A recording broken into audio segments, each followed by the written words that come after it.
মহিৰাবাৰীৰ নবীন নগৰত মাৰপিটৰ ঘটনা গুৰুতৰভাৱে আহত 3জন। মদ ভাং ড্ৰাগছ আদিৰ বাবে পৰিচিত মহিৰাবাৰীৰ নবীন নগৰ নামৰ এখন ঠাই। মদ ভাঙৰ বাবে সচেতন মহলৰ মাজত সদায় চৰ্চিত মহিৰাবাৰীৰ এই ঠাইখন।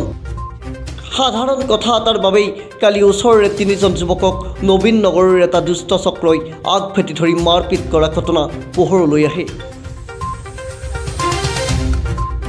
সংঘৰ্ষত শৰীফুল ইছলাম, ৰছিদুল ইছলাম আৰু জাকাৰিয়া আলম নামৰ 3জন যুৱক গুৰুতৰভাৱে আঘাতপ্ৰাপ্ত হয়।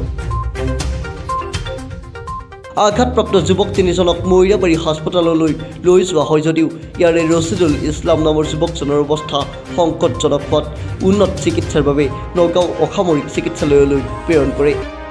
নবীন নগৰৰ দুষ্ট চক্ৰটোৰ বিৰুদ্ধে আঘাতপ্ৰাপ্ত যুৱক 3জনৰ অভিভাৱকে মহিৰাবাৰী থানাত এখন এজাহাৰ দাখিল কৰে।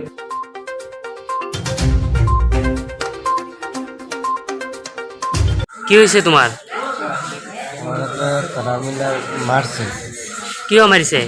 আমি যাইতেছি হাঁটছে রান বাড়বে তারা আমার ঠিক করতে যাওয়ার পাইতে না। কিও?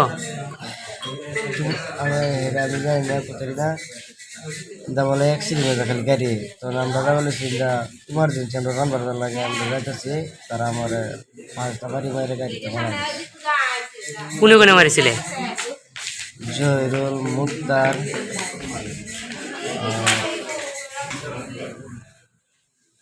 আর কুটি, আকলিমা, মরমি। কত মারিছিলে? জায়গাটু কত?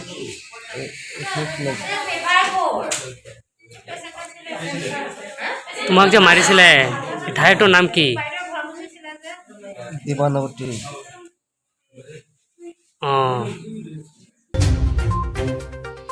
মহিৰাবাৰীৰ পৰা আজাহাৰ আলমৰ ৰিপৰ্ট, প্ৰতিদিন লাইভ।